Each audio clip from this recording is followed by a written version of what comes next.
Shalom, coming in the spirit and power of Yahweh, Bahashem, Yahweh Shai, Bahashem, Recha Kwadash.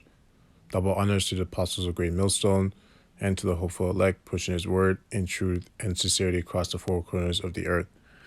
This lesson is going to be titled Instruction. It's going to be a quick one, but an important one nonetheless. So let's just go into the word instruction real quick. Not piracy. Instruction.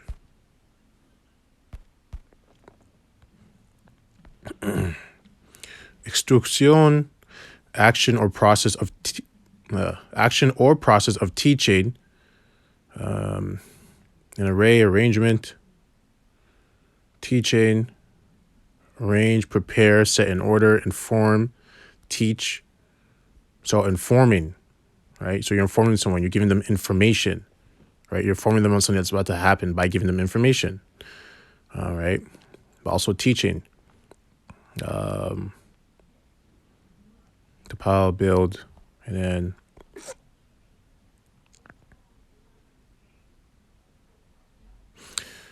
teaching is the general word for the imparting of knowledge. Instruction has the imparting of knowledge for its object, but emphasizes more than teaching, the deployment of orderly arrangement in the things taught. Meaning an authoritative direction telling someone what to do, a document giving such directions. And then you come down here, a message describing how something is to be done. The activities of, okay, yeah, so let's just stick with that, right? There's a lot, but let's hit the point. So we're going to start at Job 33 and 14. For Yahweh speaketh once, yea, twice, yet man perceive it not, right? Because, Most High is talking, Yahweh Hashem, Yahweh Shai is talking all the time. It's just that people don't see it. They're either blind or they're deaf, right? It's only if he's dealing with you, then you'll be able to see it or hear it. In a dream, in a vision of the night, when deep sleep falleth upon men, and slumberings upon the bed, then he openeth the ears of men and sealeth their instructions. So when you're sleeping, you get dreams, right? That's when the Most High reveals, or I should say, inputs your instructions, right? And we just read we read what the word, I got tongue tied there.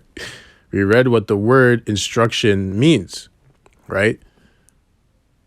So you're giving the person information. You're telling them what needs to be done and how it needs to be done, right? And the Most High does that. So sometimes you might have like a plan of something you want to do, right? Or something you're supposed to do for the next day, and then you wake up the next day and you forgot about it, right? So that could be like, maybe you're not supposed to do that, or maybe you're supposed to do it right now and not wait to do it, right? So you would have to figure that out, right? You would have to get more spiritual discernment to understand what exactly is the Most High trying to tell you, right? But a lot of people are not even aware that the Most High is even talking to them. They don't have no idea, And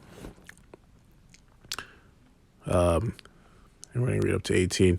That he may withdraw man from his purpose and hide pride from man. Yeah, so the purpose that you had, that you wanted to do, he's going to withdraw you from that purpose because he has a plan, the plan that he wants you to do, not the plan you want to do, right? Because men will get prideful and think, oh, I'm going to do this, I'm going to do that. I have a plan to build this and X, Y, and Z. And almost like, no, that's not your plan. So when you go to sleep, he changes it, he gives you the plan, boom, boom, boom. You wake up and you might just forget about all that stuff you were talking about the day before. Or maybe you won't. Or maybe he'll add on to the plan that you're already doing, right? But he does that to hide the pride because men get prideful and they believe it's them that's doing everything, right? He keepeth back his soul from the pit and his life from perishing by the sword. Yeah, so the Most High will also protect you from danger by changing the directive or the narrative, right? By inputting his instruction in your mind when you're sleeping. Or sometimes when you're awake, give you a revelation. So we'll go to Proverbs 1. I'm going to read up to 9. The Proverbs of Solomon, the son of David, king of Israel. to know wisdom and instruction, to perceive the words of understanding, right? To receive the instruction of wisdom, justice and judgment and equity, to give subtlety to the simple, to the young man knowledge and discretion. A wise man will hear and will increase learning, and a man of understanding shall attain unto wise counsels, right? So it's not always when you're sleeping, right? The Most High will talk through people. He will instruct you through people, right? It might be, you might be watching a television show and something might boom. He might just say something to you, right? But you would have to be wise, a wise man, to understand that the Most High is giving you knowledge right now, right? A wise man will hear and will increase learning. A man of understanding shall attain unto wise counsels, right? To understand a proverb and the interpretation, the words of the wise in their dark sayings, right? And that's how you understand it. It's from listening, like paying attention, seeing, and when you and listening to others too, wise counsels, and through that being humble and receiving this information, this instruction, you'll be able to, like I said right here, to understand a proverb and their interpretation, the words of the wise and the dark sayings, right?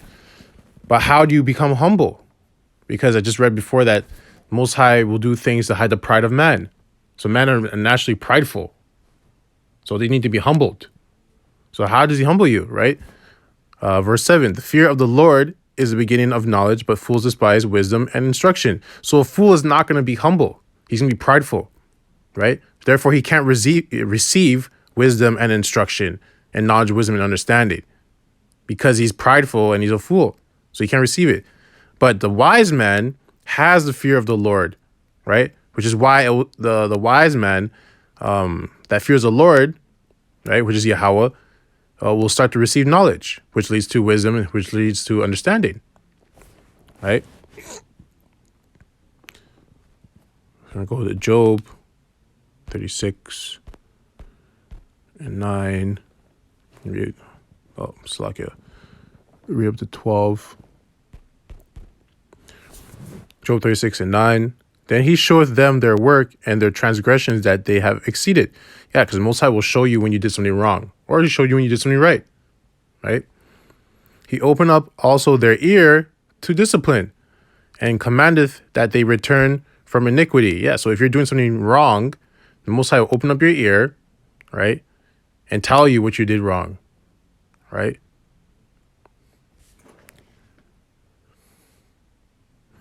And then he'll, through that rebuking, whether it's through a person like a brother or someone, or he just tells you, right, you will become more disciplined because since you are a man of the Lord and you're humble and you have the fear of the Lord, you're going to listen to what he's telling you, right?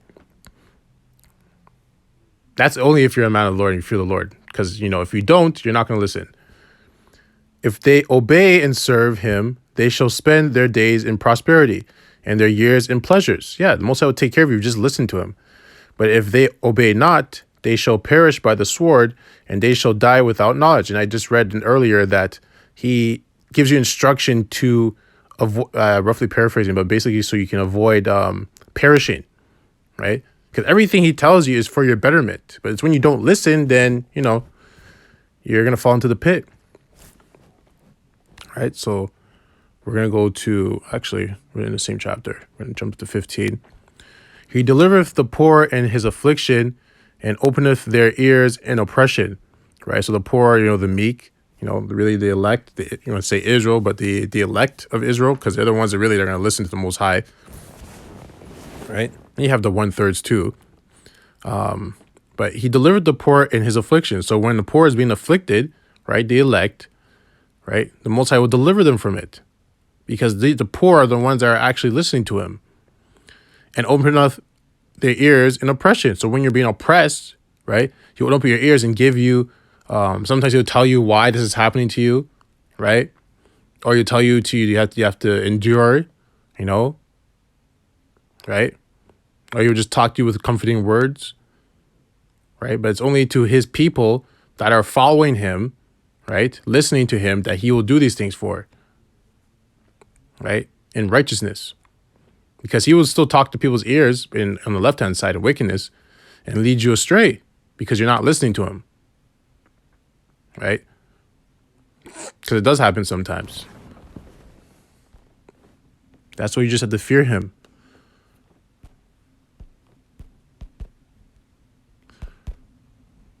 Fear him and be humble. Psalms 91:9, this last one. Because thou hast made the Lord Yahweh, which is my refuge, even the Most High, thy habitation, there shall no evil befall thee, neither shall any plague come nigh thy dwelling. For he shall give his angels charge over thee to keep thee in all thy ways. Right? So, because you listen to the Most High, you follow his instructions, he's telling you to do something, you're doing it, you're praying, you're watching, you're fearing him, right? He will give angels, right? Because there's angels everywhere, right? And demons, right? Over you, so to speak. Like they're watching you. Either he has demons over you or angels over you, right? He gives them instructions or commandments to, inflict harm or take you out of a scenario, right? But he'll give angels, like it says, for he shall give his angels charge over thee to keep thee in all thy ways. So which ways? His ways. So you have guardian angels watching over you, right? They all have different orders, right? They know what you're supposed to be doing and they know what you're not supposed to be doing, right? And that's how he is able to, put his instruction in your minds, because he has his angels to do it. They're messengers, right? So there's always angels and demons around you. So the angels, you go to sleep, boom, boom, they give you instructions through the Most High, right? They get their orders. Okay, the Most High says this brother has to do this, this, and this. They give the angel does the job. Boom, boom, boom. When you're sleeping and you wake up, right? So, I hope this lesson was edifying to the hopeful elect. It was a short one, but it's an important one because you have to understand, like, you have to be very, very, very alert and aware of everything. Your thoughts, what's happening around you, because Most High is always talking, right? He's always talking, right? Yahweh Hashem, Yahweh Shai is always talking, right? So you just got to stay circumspect. Don't be paranoid, be circumspect, right? So I like to close off by saying, Ka halal Yahweh, Ba Hashem, Yahweh Shai, Ba Hashem, Rakah Kodash. Double honors to the apostles of Great Millstone and to the hopeful elect pushing his word in truth and sincerity across the four corners of the earth, death and destruction to this wicked kingdom, and the 2/3 as well. Kwam Yasharallah, Abad Babal, Shalom.